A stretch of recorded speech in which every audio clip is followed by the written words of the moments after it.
sebelum memberikan keterangan sumpah ya Bu ya, Ibu berdiri ya, ikuti lafal sumpah yang saya ucapkan, saya pandu.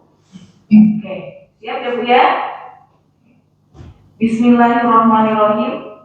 Bismillahirrahmanirrahim. Wallahi, saya bersumpah bahwa saya sebagai ahli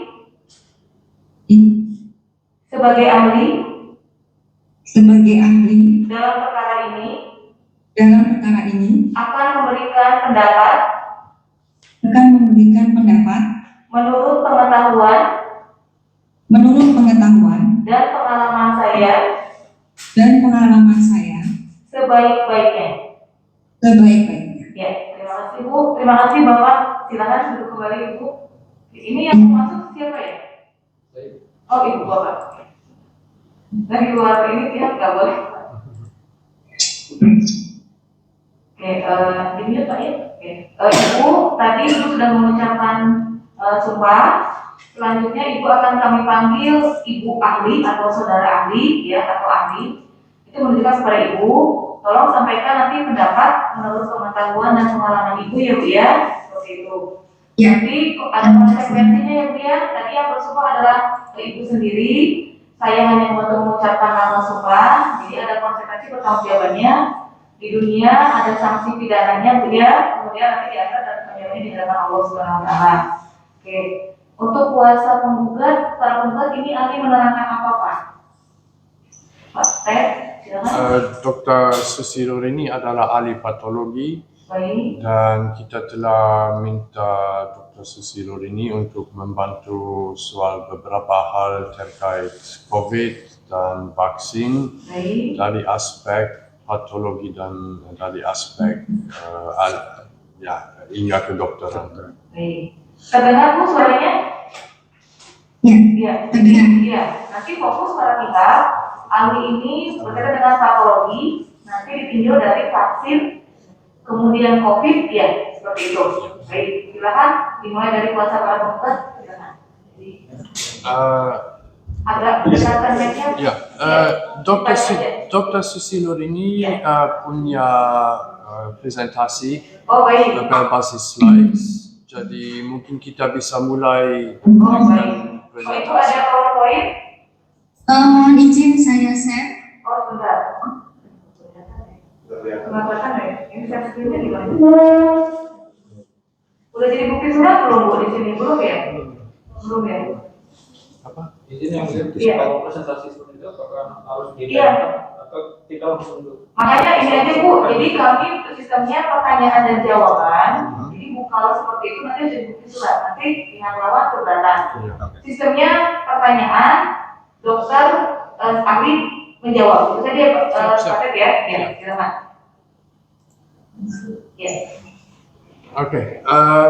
Nanti presentasinya dokter ahli sampaikan bukti surat kepada para penggugat itu, jadi kami baca. Ya. Ya, siap. Kita mulai dengan pertanyaan pertama.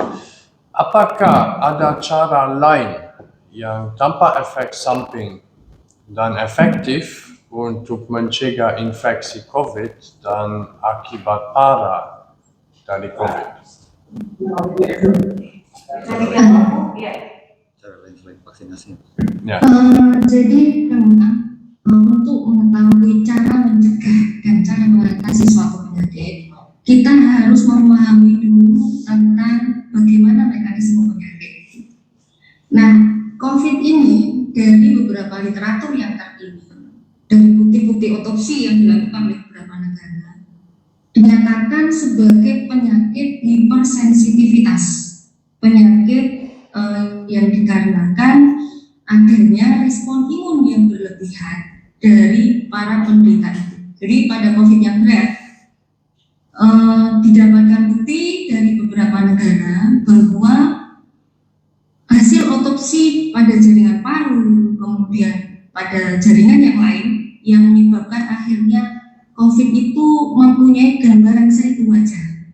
Itu karena yang disebut sebagai hipersensitivitas tipe 2, 3, dan 4. Ya, jadi hipersensitivitas itu ada 4 macam. COVID ini merupakan hipersensitivitas tipe 2, tipe 3, dan tipe 4. Jadi bisa terjadi melalui 3 mekanisme hipersensitivitas. Kemudian menurut temuan yang berasal dari otopsi di Wuhan sendiri, didapatkan bukti pada usus bahwa mereka yang meninggal karena COVID itu mengalami kondisi yang disebut dysbiosis, ya, dysbiosis pada usus. Jadi ada gangguan keseimbangan ekosistem pada ususnya. Maka beberapa negara mengambil strategi dengan cara mendesain terapi sesuai dengan hipersensitivitas ini. Jadi pemberian terapinya adalah beberapa regimen yang menekan sistem imun atau memodulasi sistem imun, karena di sini ada ketidakseimbangan sistem. Yang kedua adalah penanganan mikroekologi, yaitu dengan cara memberikan diet yang seimbang, yang kaya dengan yang namanya prebiotik dan probiotik. Dari yang saya ketahui, ada beberapa negara melakukan inovasi dengan cara membuat probiotik ya dari berbagai macam kombinasi, ya. Ada yang menggunakan bakteri tertentu, karena di sana diketahui bahwa bakteri yang hilang pada penderita COVID itu adalah bakteri tertentu, misalnya bakteri Bifidobacterium longum. Ya, ini yang dilakukan oleh Swedia, kemudian Austria, kemudian Vietnam, dan beberapa negara juga mendesain vaksin khusus yang mentargetkan dysbiosis pada usus, yaitu dengan probiotik vaksin. Contohnya yang dilakukan oleh Swedia bekerjasama dengan kalau Swedia itu kerjasama antara beberapa perusahaan swasta dengan universitas membuat probiotik vaksin. Kemudian Vietnam membuat probiotik vaksin. Kemudian Australia bekerjasama dengan Kanada membuat probiotik vaksin yang diminum, ya, jadi bukan disuntik. Nah, kemudian ada juga negara yang paradigma sedikit berbeda, karena vaksin ini memang berkaitan dengan banyak faktor individu. Ya, jadi kita tidak bisa menggeneralisir setiap kasus vaksin. Ya, makanya yang namanya kasus COVID, maksud saya, mohon maaf. Ya, jadi COVID itu kan ada derajatnya, dari derajat yang ringan sampai dengan yang berat. Nah, yang berat ini tentunya ada faktor yang meningkatkan risiko menjadi berat. Nah, salah satunya adalah faktor respon imun dan juga keseimbangan ekosistem itu, sehingga mereka membuat vaksin personal, jadi tidak vaksin yang umum yang tidak seperti sekarang, ya. Jadi vaksin yang personal, contohnya adalah dendritic vaksin yang dikembangkan oleh Kanada, ya, oleh ilmuwan Kanada yang bekerja dengan namanya CIA, ya, yaitu vaksin Nusantara. Nah, jadi memang pencegahan dan pengobatan ini harus melihat patomekanisme penyakit. Ya, kalau dalam istilah medisnya, mekanisme bagaimana itu penyakit terjadi. Nah, mekanisme bagaimana penyakit itu terjadi tidak bisa hanya dilihat dengan parameter laboratoris. Ya, jadi harus dilihat dengan standar diagnosis yang umum pada dunia kedokteran, yaitu dengan mulai wawancara, ya, kemudian pemeriksaan fisik, pemeriksaan laboratorium yang lengkap, kemudian pemeriksaan penunjang yang terupdate yang bisa mendeteksi bukan hanya satu jenis agen biologis, ya, karena saat ini teknologi dalam laboratorium untuk diagnostik ini sudah pada tahap next sequencing generation. Artinya kita bisa melakukan sequencing terhadap semua bakteri atau virus pada tubuh kita, sehingga ada pergeseran paradigma. Apabila dahulu kita menganggap tubuh manusia itu steril, pada bagian-bagian tubuh tertentu manusia itu steril, ternyata dengan teknologi ini sekarang diketahui bahwa kita ini adalah ekosistem, tidak steril. Bahkan kita punya virus yang dia berperan sebagai virom. Virom artinya genom dari virus, semua virus yang ada dalam tubuh kita ini yang berperan dalam pengaturan ekspresi genetik pada tubuh kita. Dan kalau kita sequencing diri kita, genom dari bakteri dan virus kita ini melebihi genom kita sendiri.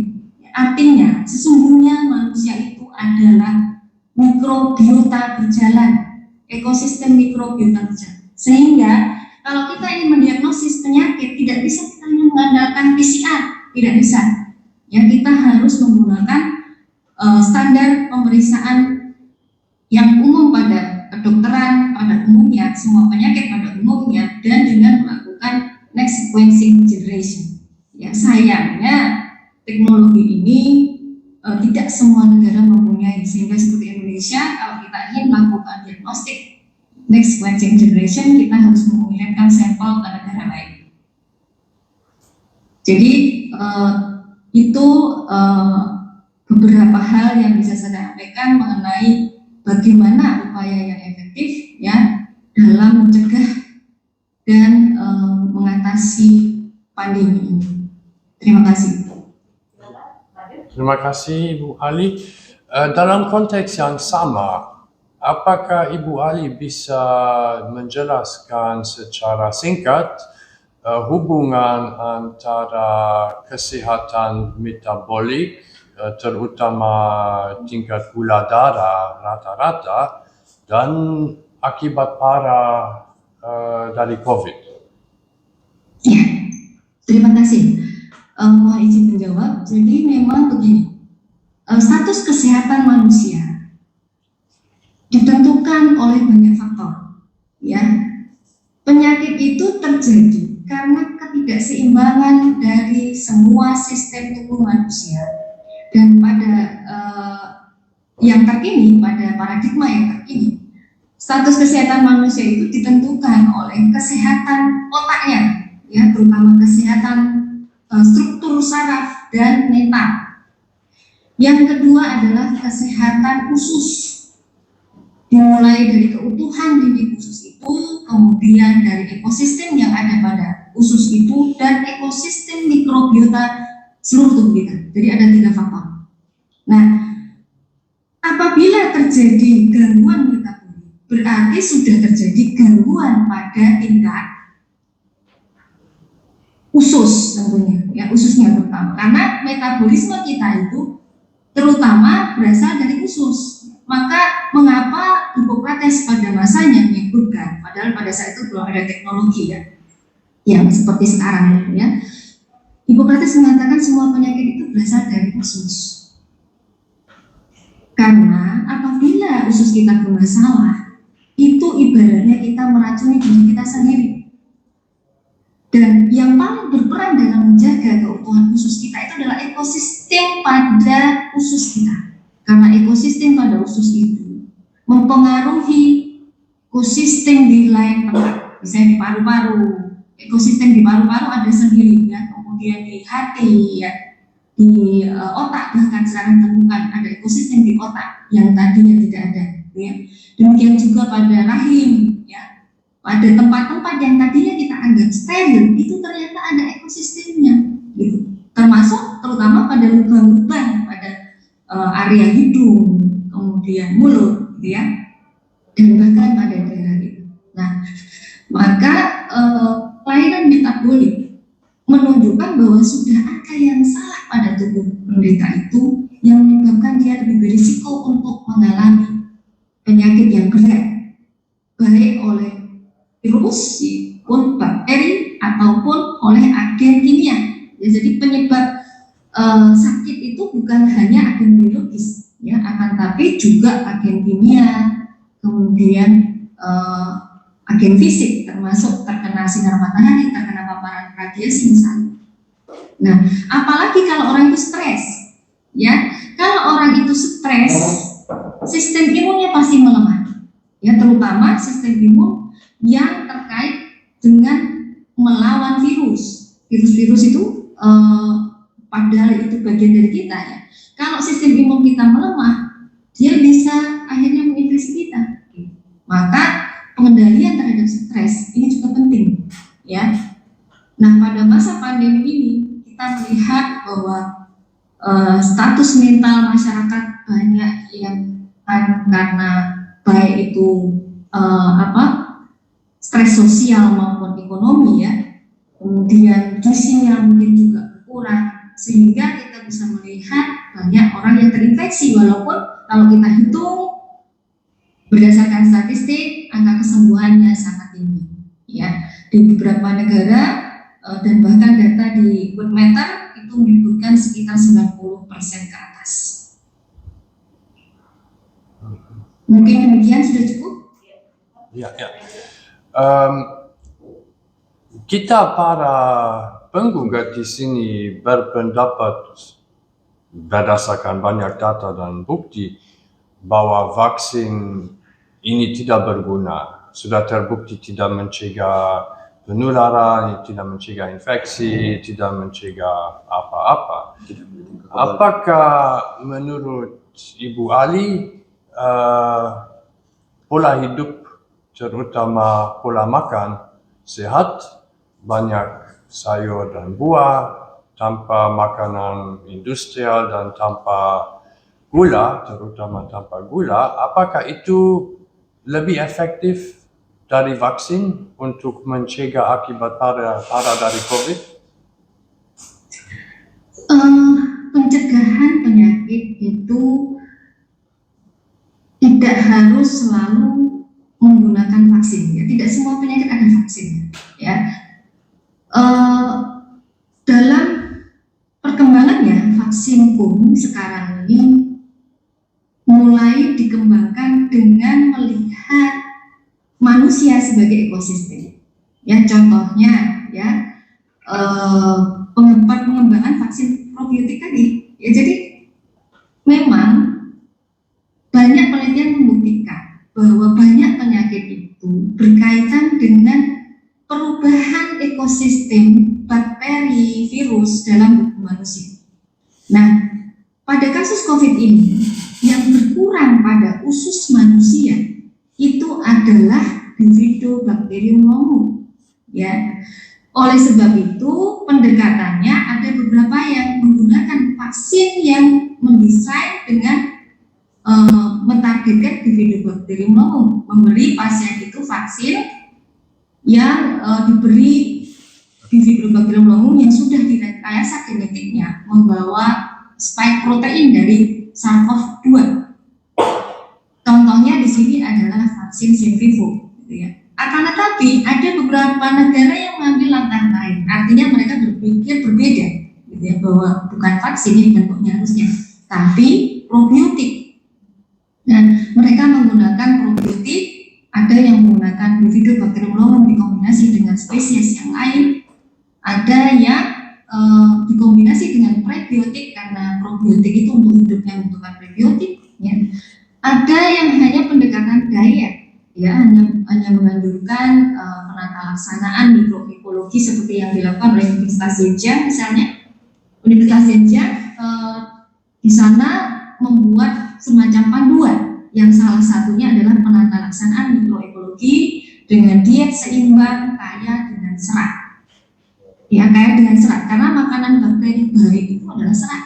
Ya, jadi memang ada beberapa pendapat ya, ada yang menganggap vaksin masih efektif tapi jenis vaksinnya yang mereka ubah gitu ya. Vaksin yang menggunakan probiotik tadi atau vaksin yang mentargetkan mukosa usus ada ya. Jadi ada vaksin yang mentargetkan mukosa usus karena di area usus itu ada induktif site, ada yang namanya lokasi-lokasi tertentu, di mana di situ pemaparan suatu bakteri atau virus, dia akan menimbulkan efek seperti kita terinfeksi, gitu ya, seperti kita akhirnya terinfeksi dan mengenali membentuk sel memori, karena tujuan vaksin itu memori, ya, memori sebetulnya bukan antibodi, tapi membentuk memori terhadap suatu bakteri atau virus Sehingga suatu saat nanti ketika kita terpapar, kita sudah punya ingatan, kita mampu bereaksi secara cepat. Nah, pada kasus ini ya, karena COVID itu ada hipersensitivitas, yang harus kita hati-hati adalah desain vaksin yang justru memicu hipersensitivitas ya. Maka itulah mengapa banyak ilmuwan yang akhirnya meninggalkan vaksin konvensional, jadi vaksin yang hanya menggunakan bagian dari virus atau virus itu sendiri yang dilemahkan, itu dianggap vaksin yang konvensional yang dia juga punya potensi untuk memicu hipersensitivitas. Nah, mengapa dikembangkan vaksin jenis baru? Salah satunya untuk menghindari KIP yang terjadi karena mekanisme hipersensitivitas. Begitu. Jadi tidak bisa kita menetapkan mana yang lebih efektif sebelum kita membandingkan, ya. Dan di sini belum ada penelitian yang membandingkan karena ilmuwan-ilmuwan sementara ini masih berpikir secara sudut pandang yang berbeda-beda. Nah, sudut pandang yang berbeda-beda ini sebetulnya bisa kita satukan, ya, karena paradigma pencegahan penyakit itu tidak bisa hanya dengan melalui satu sudut pandang, ya. Jadi misalnya ada sudut pandang dengan diet, ya, kemudian ada sudut pandang menggunakan probiotik vaksin, ada sudut pandang lain yang menggunakan mungkin antibiotik juga ada yang antibiotik, ya, walaupun antibiotik yang dimasukkan di sini adalah antibiotik yang tentunya tidak membunuh ekosistem kita, ya, tidak menghabisi ekosistem kita, ya. Ibarat kita melakukan pembukaan hutan, ya, kita tidak membunuh tumbuhan yang memang bermanfaat, ya. Yang kita bunuh hanya gulmanya. Ya, jadi antibiotik jenis baru yang saat ini juga sedang dikembangkan oleh beberapa negara yang membunuh hanya bakteri tertentu yang kita anggap dia berperan dalam progresi suatu penyakit. Jadi memang Pak Ted tidak bisa kita membandingkan sebelum ada penelitian yang membandingkan itu, ya.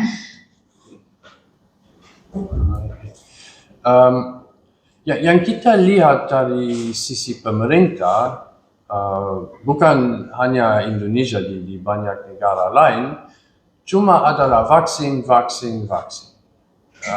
Satu-satunya solusi untuk COVID adalah vaksin, bahkan sampai kewajiban, bahkan sekarang sampai menyuntik balita, itu rencana mereka. Apakah Ibu tahu bahwa di Indonesia dari sisi pemerintah ada upaya apapun lain, misalnya dari yang Ibu Ali baru menjelaskan, apakah Ibu tahu upaya apapun dari sisi pemerintah untuk mencegah infeksi atau mencegah akibat parah dari COVID selain vaksin?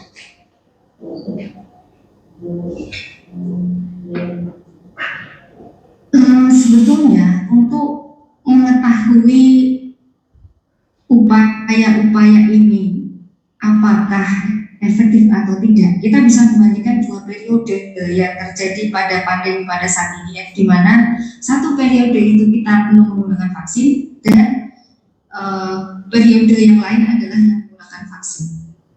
Nah, di sini akan terlihat terutama dari angka statistiknya, ya. Jadi apakah dengan inovasi-inovasi yang kita lakukan sebelum vaksinasi itu, ya, terjadi peningkatan kasus yang berat, yang mematikan, mortalitas yang meningkat, kemudian dibandingkan pada saat periode vaksinasi, gitu, ya.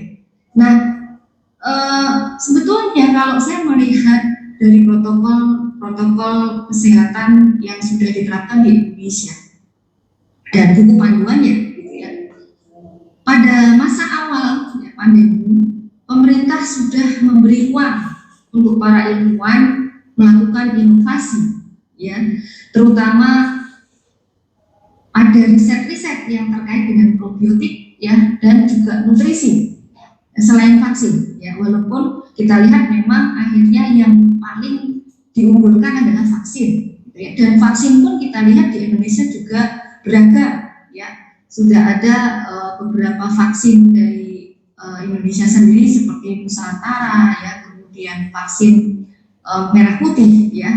Nah, akan tapi sekali lagi ya, pengembangan ini, inovasi ini harus dipandu oleh pengetahuan tentang mekanisme penyakit sesuai dengan temuan-temuan yang terkini. Dunia kedokteran itu adalah dunia yang dinamis, bukan dogmatis, sehingga perlu adanya peninjauan kembali protokol ya, dan ini pun di WHO juga dilakukan. WHO beberapa kali sudah merevisi protokolnya, termasuk penggunaan azitromisin dan levofloxacin kalau tidak salah, ya, di mana diketahui bahwa itu menimbulkan efek samping karena membunuh bakteri, terutama bakteri Bifidobacterium tadi. Ya, padahal Bifidobacterium pada kasus COVID yang berat itu biasanya sudah menurun. Kalau kita beri antibiotik misalnya yang membunuh Bifidobacterium, otomatis itu akan memperparah. Nah, oleh sebab itu revisi terhadap protokol ini penting. Seperti Zhejiang, mereka melakukan revisi-revisi dan juga melakukan pengkajian ulang terhadap protokolnya sampai akhirnya menemukan adanya penata laksanaan mikroekologi itu membutuhkan investigasi yang melibatkan multidisiplin ilmu termasuk patologi karena dilakukan otopsi. Ya, jadi memang di sini perlunya dikaji ulang, dan seperti vaksin juga demikian karena efek samping yang muncul pada fase uji 1 dan 2 itu mungkin sedikit. Diperlukan ada uji fase ketiga dan post marketing surveillance untuk mengetahui bagaimana efek samping dari vaksin itu apakah semakin meningkat atau tidak. Karena beberapa laporan yang dikoleksi oleh lembaga-lembaga seperti CDC, ya, kemudian CEPI, kemudian oleh beberapa negara misalnya Australia gitu ya, didapatkan peningkatan kasus efek samping seperti miokarditis.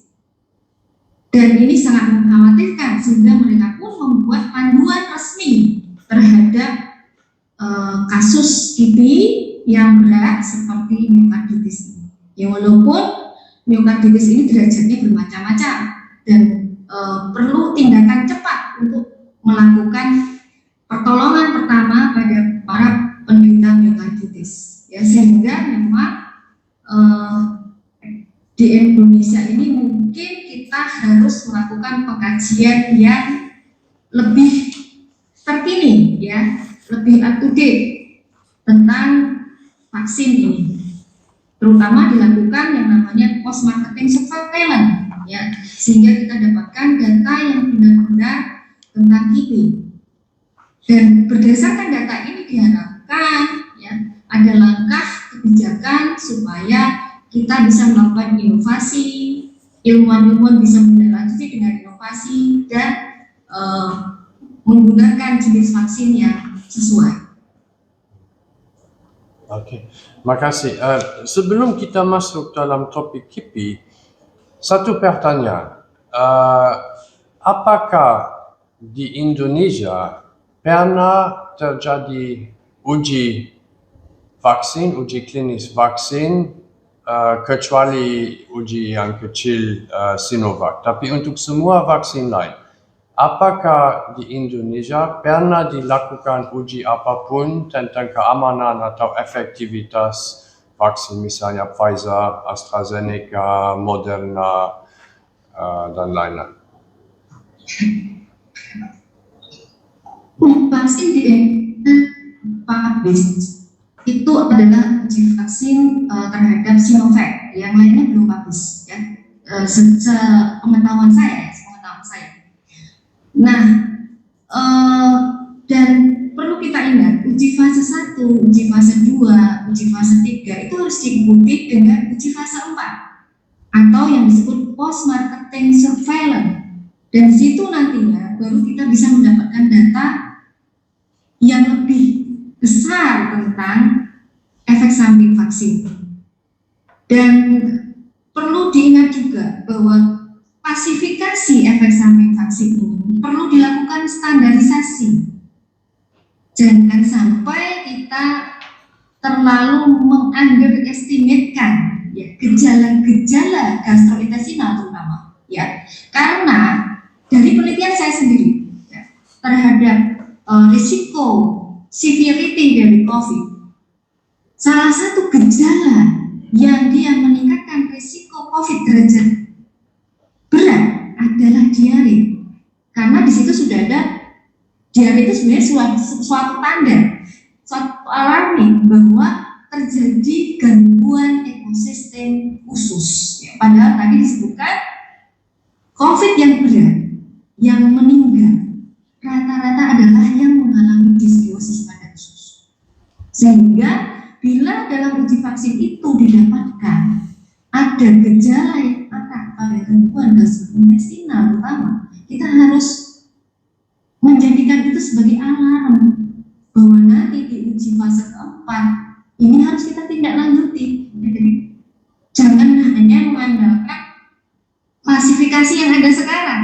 Kalau menurut klasifikasi yang ada sekarang, diare itu gejala ringan, efek samping ringan, mual itu gejala yang ringan, angina bahkan itu dikatakan sebagai gejala yang ringan. Padahal di lapangan didapatkan bukti ada myokarditis. Myokarditis itu gejalanya adalah nyeri pada dada atau angina. Nah, jadi temuan pada fase 1, fase 2, dan fase 3 ini klasifikasinya harus dilakukan pengkajian ulang ya, agar kita tidak luput underestimate terhadap KIPI berat. Oke, kalau kita bicara tentang data KIPI, kalau kita lihat database di United States, ada jutaan efek samping dari vaksin COVID dan puluhan ribu kematian. Di Uni Eropa sama. Ada data baru dari asuransi kesehatan mirip BPJS Jerman, data resmi bahwa sampai saat ini 2,5 juta orang mengalami efek samping cukup parah untuk membutuhkan perawatan medis. 2,5 juta. Kalau kita lihat di Indonesia, para tergugat bilang tidak ada KIPI, tidak ada yang meninggal akibat vaksin. Kalau kita masuk dalam sedikit data yang ada mungkin saya lihat 300-400 kasus, semua disebut ringan. Apakah data dari pemerintah Indonesia tentang KIPI masuk akal atau tidak? Jadi memang database yang akurat itu sangat penting. Investigasi yang menyeluruh itu sangat penting. Di negara lain, investigasi KIPI untuk yang meninggal misalnya, itu dilakukan otopsi melibatkan ahli-ahli yang terkait, bukan hanya forensik misalnya, ya, akan tapi juga patologi. Karena di sini memang hasil otopsi itu harus dilakukan pemeriksaan mikroskopis, ya, dengan menggunakan teknik khusus. Apalagi untuk mendeteksi yang namanya eosinophilic pneumonitis, ya, salah satu efek KIPI yang terjadi karena hipersensitivitas tipe 2 pada paru-paru, di mana di sini membutuhkan teknik khusus, ya, hanya ahli patologi yang mengetahui. Nah, di Indonesia sepertinya keterlibatan multidisiplin ilmu seperti ahli patologi ini sangat-sangat kurang, ya. Dari yang sempat kemarin menjadi sorotan media, yang kasus yang meninggal yang karena AstraZeneca, di otopsi pun saya tidak melihat ada laporan dari dokter patologinya. Nah, kalau di Jerman, dokter patologi anatomi, kalau di luar negeri tidak ada pembagian patologi anatomi ya Pak. Jadi dokter patologi itu melakukan investigasi dengan melakukan otopsi ya, dan membentuk tim multidisiplin menggunakan berbagai metode dalam bidang patologi, bukan hanya satu metode, termasuk di sini adalah pengecatan imunohistokimia karena untuk mendeteksi adanya antibodi kompleks yang mengendap pada jaringan tubuh manusia itu membutuhkan pengecatan khusus, gitu ya. Dan Jerman merupakan salah satu leading dalam sains ini, ya.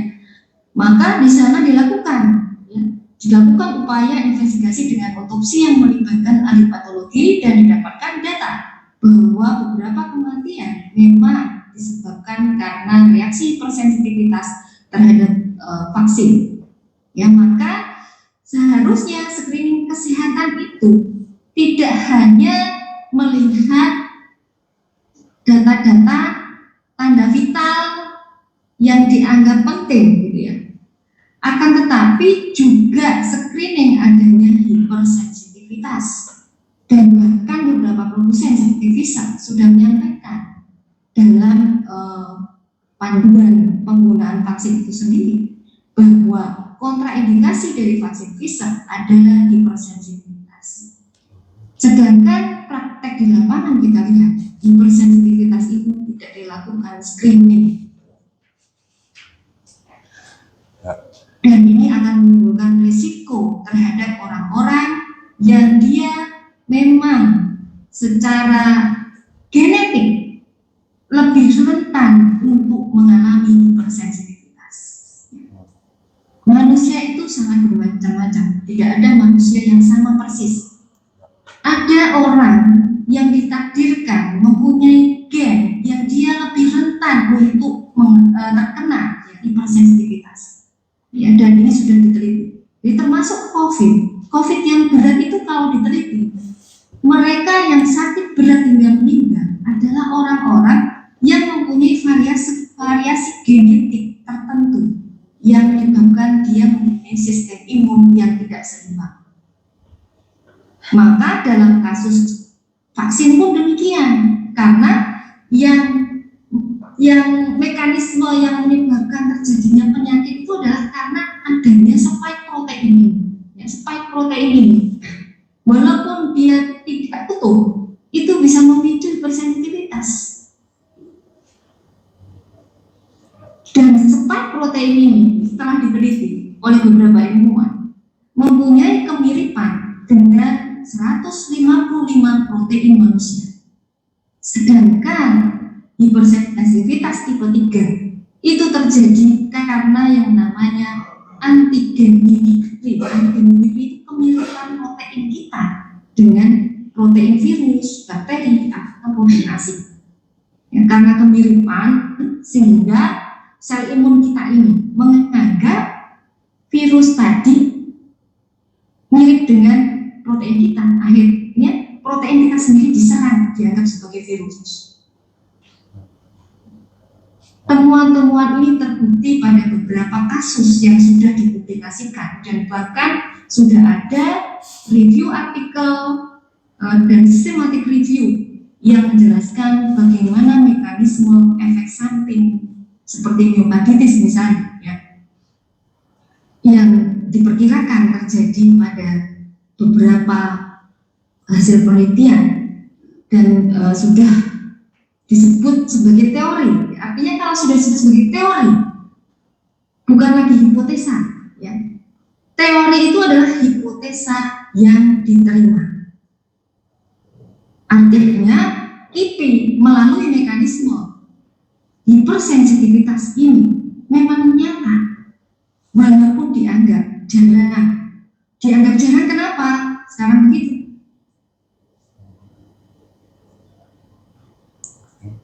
Dianggap jarang, apakah karena definisi kita atau klasifikasi kita belum mencakup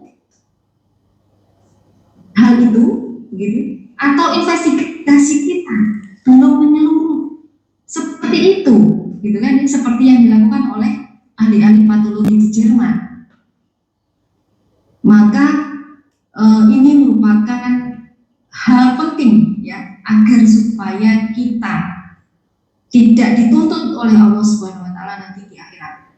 Ya, karena satu jiwa di mata Allah itu sama dengan seluruh jiwa manusia. Satu yang Anda darah, satu di mata Allah itu seluruh manusia.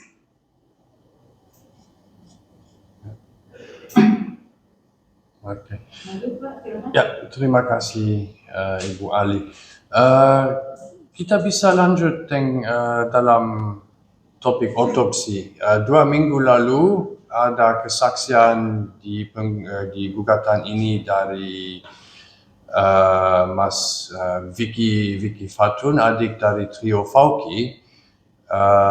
Ibu Ali sudah secara singkat menyebut kasus itu, kematian setelah AstraZeneca. Dari sisi tergugat satu atau Kemenkes secara umum, ada pernyataan bahwa kematian itu tidak akibat vaksin karena tidak ditemukan penyebab kematian. Tapi kita juga tahu bahwa jenazah, saya ingat ada kata busuk, otopsi dilakukan 2 minggu setelah kematian, dan setahu saya tidak ada kedinginan di suhu normal. Apakah jenazah seperti itu 2 minggu setelah kematian masih mungkin untuk menemukan kematian akibat vaksin dari sisi seluler atau dari sisi ilmu patologi secara umum masih mungkin menemukan penyebab kematian 2 minggu setelah kematian?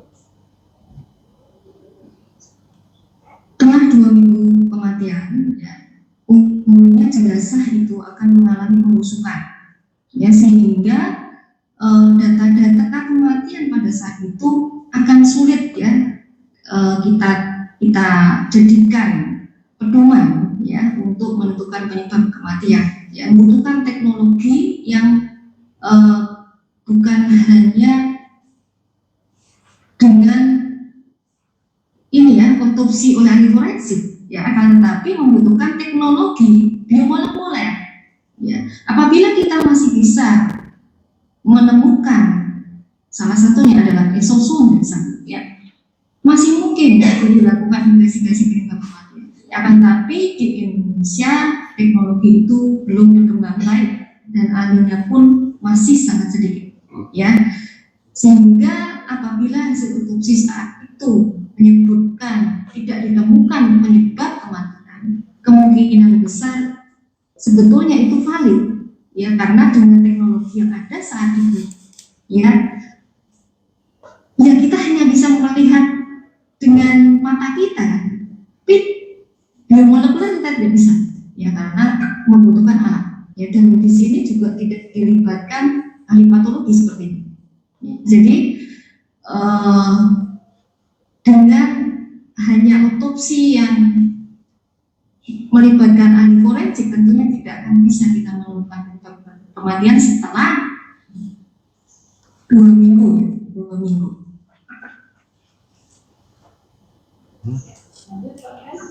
Ya, oke.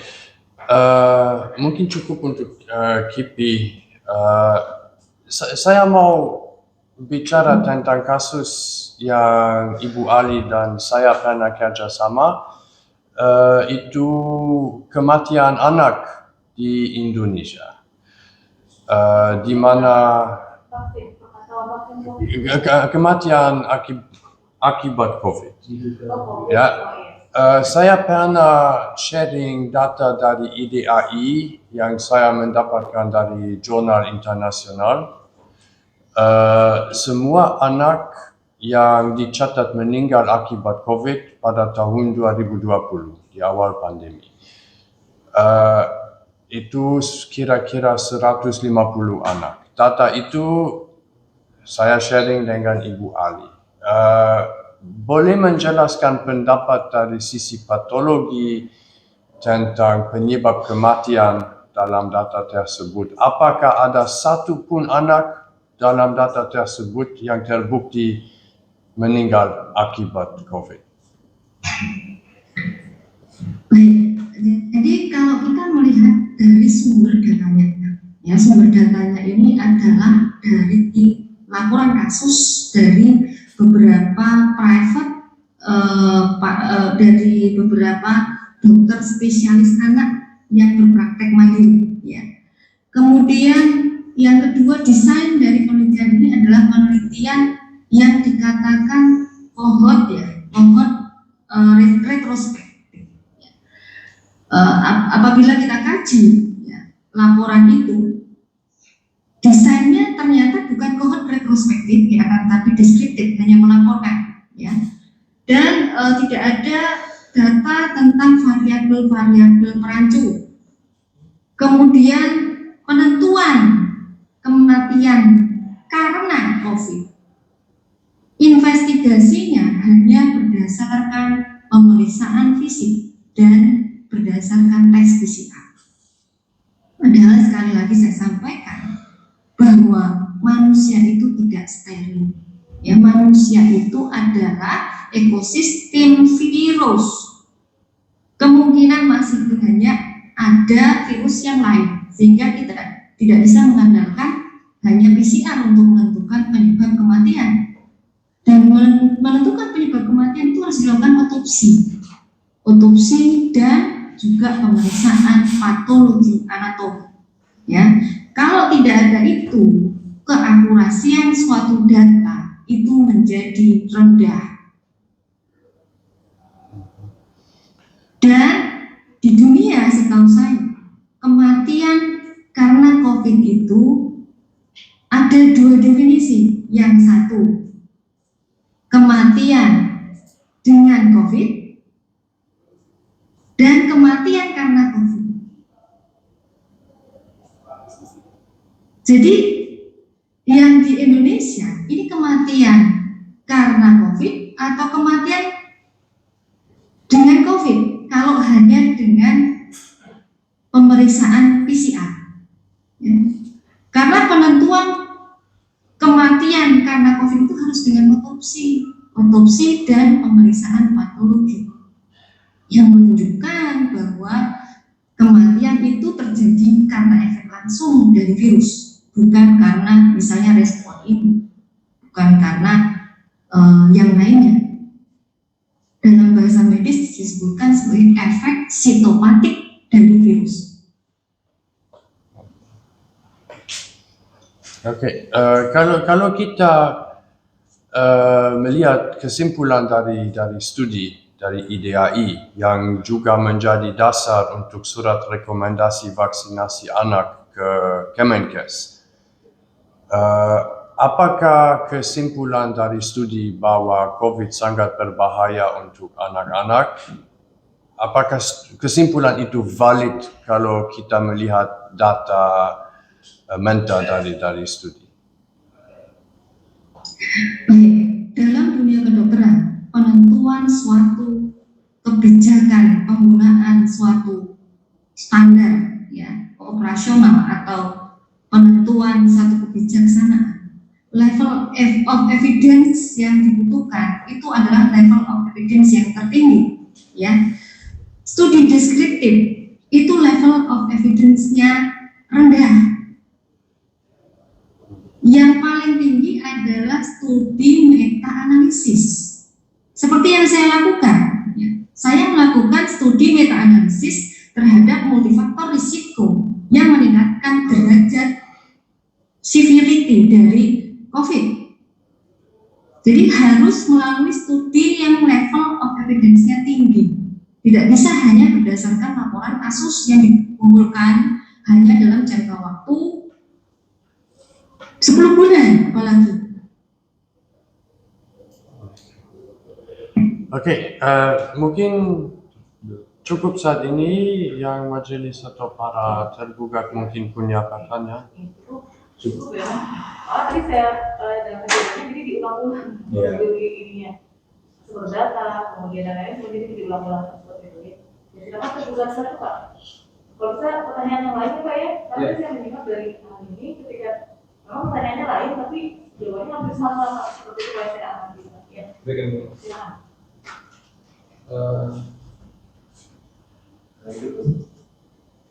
Ini Pak yang berikutnya enggak? Bisa. Iya.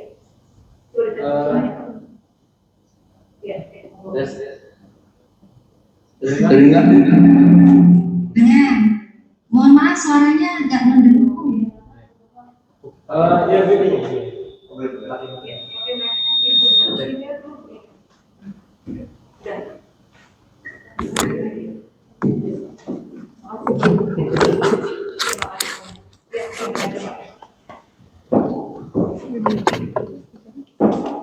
Baik, izin bertanya Bu.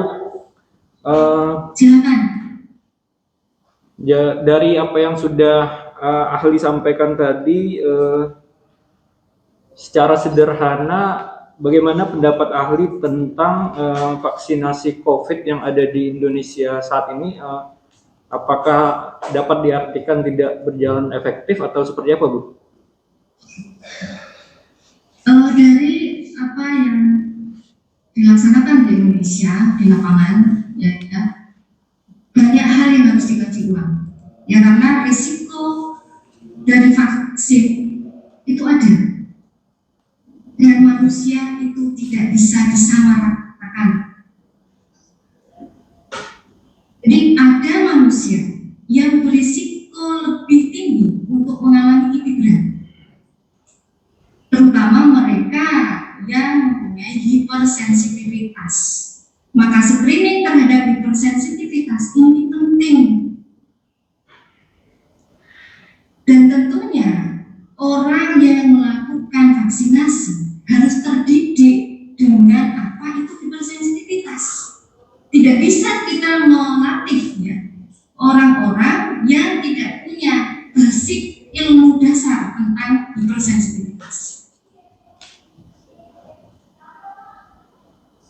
Baik. Jadi perlu dilakukan pengkajian ulang. Baik, tapi pertanyaan tadi yang saya sampaikan itu, apakah vaksin itu efektif atau tidak yang saat ini? Dan kalau yang Ibu sampaikan barusan kan lebih kepada screening ya, orang-orang yang melakukan vaksinasi. Tapi dari sisi vaksinnya sendiri seperti apa, Bu? Apakah itu dianggap tidak efektif untuk mengatasi pandemi COVID? Baik, jadi antara perspektif patologi dengan perspektif epidemiologi harus dibedakan. Ya, dalam perspektif patologi, patobiologi dan imunologi sesuai bidang ilmu saya. Vaksin yang efektif itu didefinisikan sebagai vaksin yang bisa memicu sel memori. Nah, bila di Indonesia tidak ada vaksin yang dalam penelitiannya meneliti parameter bagaimana suatu vaksin memicu sel memori atau tidak, kira-kira apakah bisa disimpulkan vaksin itu efektif dalam paradigma patologi, imunologi, dan patobiologi? Sampai saat ini saya belum mendapatkan satu vaksin pun yang menginvestigasi parameter bagaimana suatu vaksin bisa memicu sel memori. Jadi kita harus menyamakan dulu ya, paradigma kita kalau tidak sama ya akhirnya akan berbeda. Standarisasi tentang bagaimana vaksin yang efektif itu harus jelas. Definisi ini harus sama, harus jelas. Bukan data epidemiologis. Karena kalau kita bekerja dengan vaksin, vaksin itu masuk ke tubuh manusia. Dampaknya di tingkat seluler. Jadi harus parameter seluler. Tidak tidak bisa parameter epidemiologis. Di Indonesia bagaimana? Vaksinasi efektif itu dengan parameter apa? Epidemiologis atau seluler?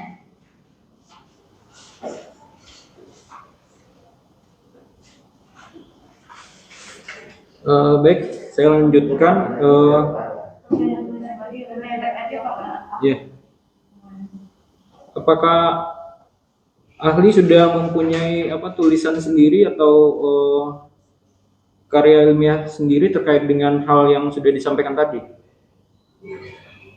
Apa yang saya sampaikan ada dalam textbook, buku ajar kedokteran, dan jurnal-jurnal terkini tentang vaksinasi. Bahkan dalam panduan seperti yang dimiliki oleh CDC disebutkan bahwa vaksin yang efektif adalah vaksin yang bisa memicu sel memori. Jadi tujuan vaksinasi sendiri adalah memicu sel memori. Berarti apa yang disampaikan itu jurnal dari ini lain ya, bukan tulisan ahli sendiri ya? Bukan, itu sudah merupakan teori. Teori artinya bukan lagi hipotesa, ya. Teori itu adalah hipotesa yang diterima, yang disepakati diterima. Dan oleh para ahli imunologi itu juga disepakati bahwa tujuan dari vaksinasi adalah membentuk sel memori. Pak izin, ahli punya kajian ilmiah mengenai ini? Punya kok? Mengenai vaksin? Kajian ilmiah tentang vaksin yang memicu sel memori. Ada Bu? Saya bukan peneliti vaksin. Bidang ilmu saya adalah patologi, patobiologi, imunologi mukosa. Riset saya salah satunya adalah tentang bagaimana suatu makanan misalnya yang dia mengandung bakteri misalnya. Di sini yang saya maksudkan adalah kurma yang dikunyah. Kurma yang dikunyah itu kan makanan yang mengandung bakteri karena dia terpapar oleh bakteri pada mulut, gitu ya. Nah, bagaimana itu saya melihat sampai pengaruhnya terhadap sel memori itu saya teliti karena memang kalau kita ingin melihat suatu zat atau suatu agen medis apakah ia bisa berfungsi sebagai vaksin, salah satunya adalah bagaimana dia bisa memicu sel memori. Dan sel memori itu bisa dihitung, ya. Yang saya lakukan, saya menghitung dengan yang namanya flow cytometry, ya, dengan penanda khusus untuk sel memori.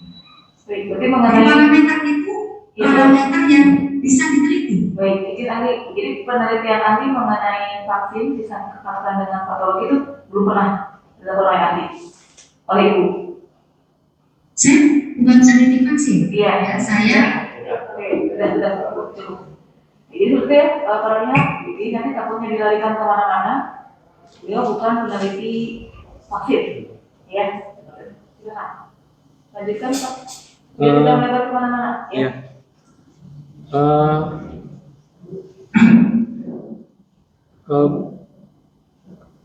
Kalau di Indonesia sendiri berapa banyak kolega atau sejawat ahli yang sependapat dengan yang tidak sependapat dengan pelaksanaan vaksinasi? Berarti saya anggap ahli tidak sependapat dengan pelaksanaan vaksinasi yang dilaksanakan oleh pemerintah saat ini ya. Mohon maaf, jangan sampai ada judgement di sini. Saya tidak pernah menghambat program vaksinasi dari pemerintah. Saya memberikan masukan bahwa perlu dilakukan kajian ulang terhadap jenis vaksinnya. Ya. Kebetulan saya sendiri telah berbicara pada beberapa forum internasional mengenai hal ini. Saya memberi masukan kepada beberapa negara Muslim, ya, karena kebetulan saya berbicara di forum dokter-dokter Muslim tentang bagaimana desain vaksin yang sesuai dengan konsep patologi atau patomekanisme dari penyakit COVID, dan mereka menerima.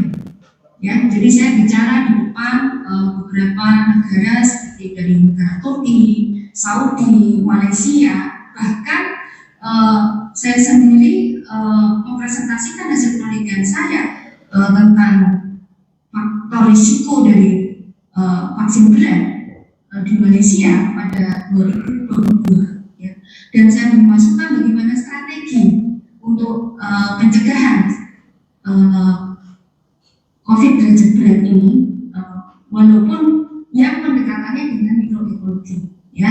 Dan dari beberapa kajian saya, studi literatur tentang itu, saya menyampaikan bahwa di beberapa negara pun sudah dilakukan inovasi-inovasi vaksin yang melakukan pendekatan dengan pendekatan mikroekologi tadi, seperti yang saya sampaikan dan sudah saya jelaskan tadi, bahwa saya tidak menolak program vaksinasi dari pemerintah, ya, akan tetapi memberi masukan, pengkajian ulang, ya, tentang kewajibannya dan juga jenis vaksin yang digunakan. Ini dapat tidak dipaksakan jawabannya Baik. saudara ya? Iya. Berarti ketika saksi diminta untuk ketika ahli diminta untuk menyampaikan pendapat di persidangan ini oleh penggugat, apakah ahli mengetahui bahwa penggugat ini sebenarnya tidak mau dilaksanakan vaksinasi di Indonesia, menolak vaksinasi? Setahu saya, penggugat tidak menolak, akan tetapi mempertanyakan mandatorinya karena harus ada pertimbangan risiko dan benefitnya. Tidak usah pakai reaksi-reaksi seperti itu, tolong yang lihat. Iya. Anda seperti anak-anak. Iya, tolong ya, ini persidangan dan Anda terpelajar, jadi minta tolong. Ya, saya juga pernah jadi minta tolong. Kami sama-sama saling menghargai. Ya, saya ini juga saudara kan, levelnya dekat, ilmunya dari kamu semua, ya. Jadi saya titip saudara mencerminkan ketika pendidikan saudara. Tolong hargai ruang persidangan. Ya, silakan boleh diskusi di ruang persidangan, silakan. Tapi di sini persidangan, tolong dihargai. Ya, kebebasan silakan, tapi kalau ada pembatasan terhadap orang lain. Ya, silakan dilanjutkan. Proses tertulis, satu silakan. Baik, ahli saya lanjutkan. Jadi kalau tadi ahli sudah menyampaikan beberapa kali menyampaikan pendapat atau presentasi di negara lain. Bagaimana dengan di Indonesia sendiri? Apakah apa yang sudah ahli sampaikan di beberapa negara itu sudah disampaikan juga kepada pemerintah Indonesia atau di Indonesia sendiri? Baik, jadi sebagai seorang anggota IDI yang mengikuti aturan IDI menyampaikan arahan bahwa kita dibolehkan memberikan pendapat pada sesi-sesi ilmiah, dan saya sudah berusaha melakukannya pada webinar-webinar yang dihadiri oleh multidisiplin ilmu, ya, oleh para ahli saat itu. Karena saya bukan pembicara, saya memberikan pendapat saya sebagai peserta. Dan saya juga memberikan masukan kepada teman-teman saya yang bekerja di Kemenkes untuk melakukan pendekatan multidisiplin ilmu, memasukkan tentang renstra yang terkait dengan riset probiotik misalnya. Ya, itu sudah saya sampaikan. Ya, dan saya berusaha berada di koridor ilmiah. Ya, bahkan saya juga menulis buku sebetulnya, yang menulis buku tentang perspektif saya tentang COVID, ya, dari bidang ilmu saya, dan insya Allah segera diterbitkan. Baik, terima kasih. Cukup dulu yang mulia. Satu, ceritanya sudah cukup. Ya, satu dan dua, Presiden, tolong Pak. Masih ada majelis. Masih ada, silakan. Ini kami sepertinya menjawabnya terlalu panjang, jadi tolong yang fokus ya, WP. Ya, nanti soalnya mau ngulang kembali. Ya ini Pak, nggak jalan.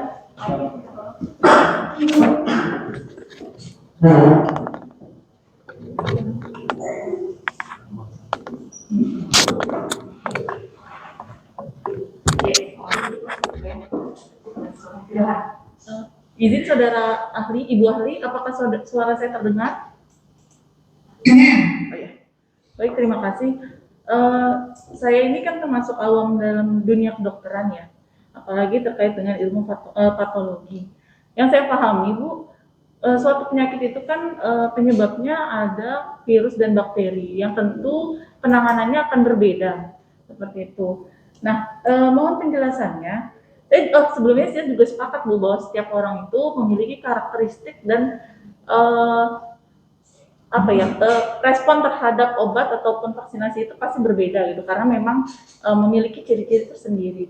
Namun yang ingin saya tanyakan, untuk batas toleransi, Bu, terhadap suatu penanganan penyakit, baik melalui obat, vaksinasi ataupun prebiotik yang tadi Ibu jelaskan itu berapa gitu, Bu? Atau bagaimana batas toleransinya seperti itu? Dari sisi patologi, mohon dijelaskan, Bu. Baik, ya. Jadi toleransi terhadap suatu agen, jadi penyakit itu kan, ya, ada agen fisik, kimia, agen biologis, termasuk bakteri dan virus. Itu terutama faktor utamanya adalah faktor dari genetik, di mana di situ tadi saya jelaskan ada 3 faktor utama, ya, otak, kesehatan otak, yang kedua kesehatan usus, yang ketiga keseimbangan ekosistem mikrobiota. Karena kita adalah ekosistem mikrobiota, kita nggak steril. Nah, pada kasus COVID contohnya, yang berat-berat itu adalah mereka yang kehilangan keseimbangan ekosistem dan mengalami kerusakan pada usus. Begitu.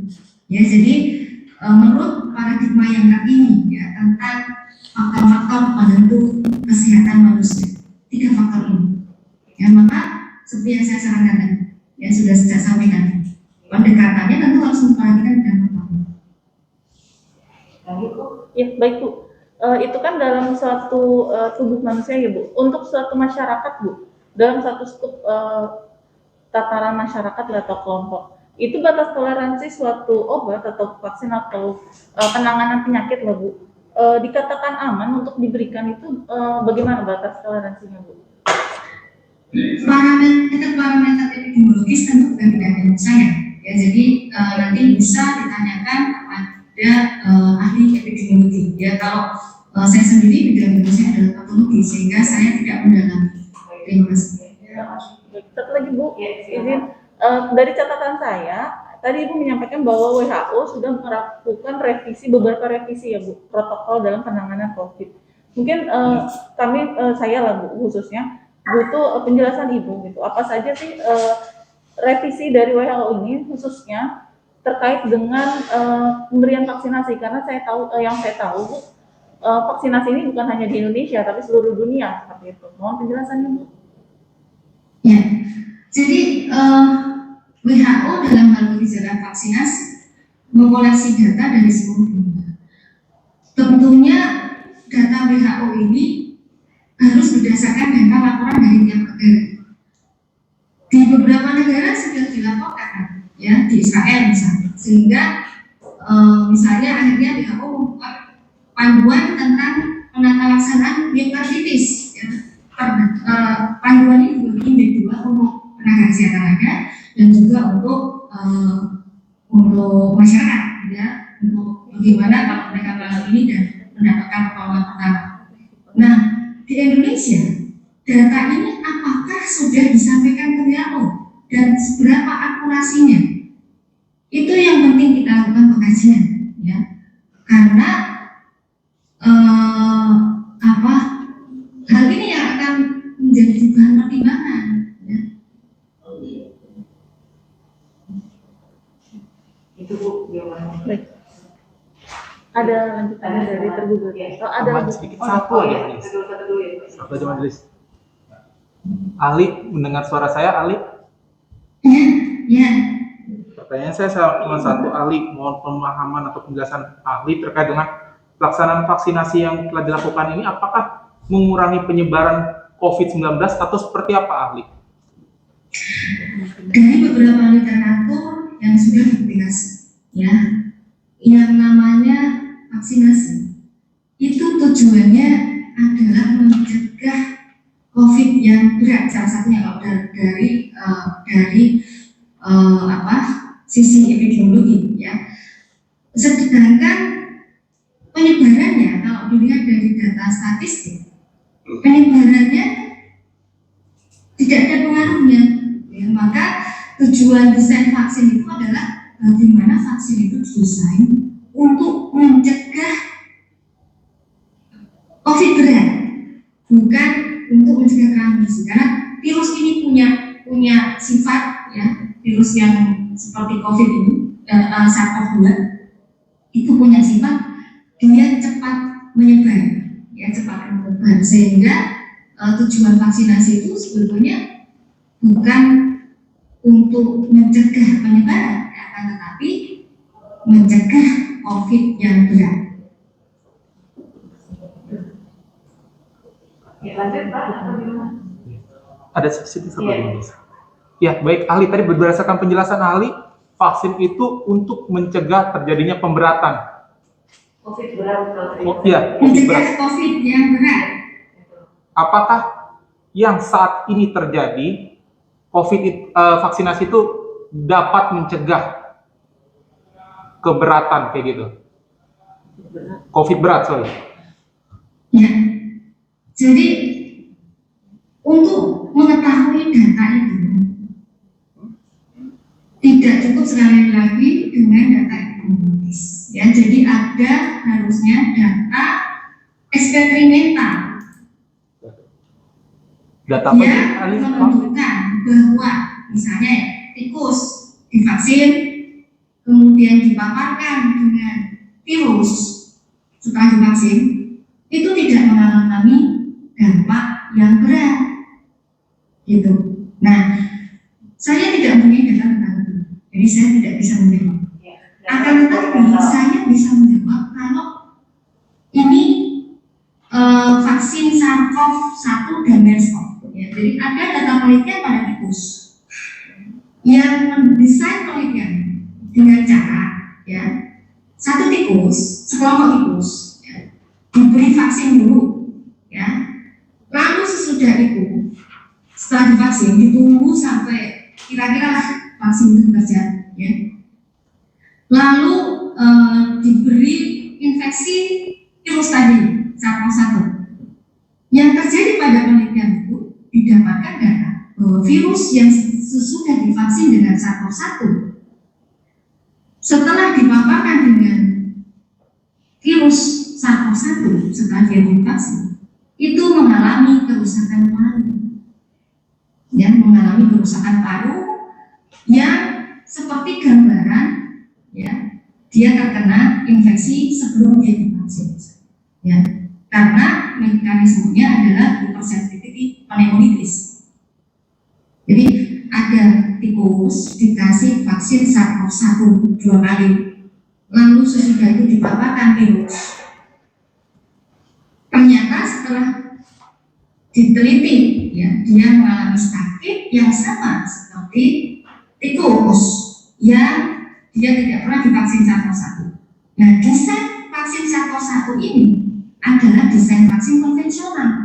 Makanya kenapa ketika ilmuwan vaksin sekarang mau mendesain vaksin SARS-CoV-2, mereka berpikir desain vaksin yang lain. Karena dengan desain vaksin yang sama, mereka mendapatkan pada tikus, gitu ya, hasilnya seperti itu. Nah, itulah mengapa akhirnya lahir inovasi-inovasi vaksin probiotik, vaksin Nusantara misalnya, vaksin jenis baru, bukan vaksin yang konvensional. Iya, seperti itu Pak. Jadi larinya kemana-mana Pak. Ya, yang ditanyakan apa ya? Oke. Sudah Pak? Cukup majelis. Ya. Ibu silakan. Ya, ahli apakah dapat mendengar suara saya?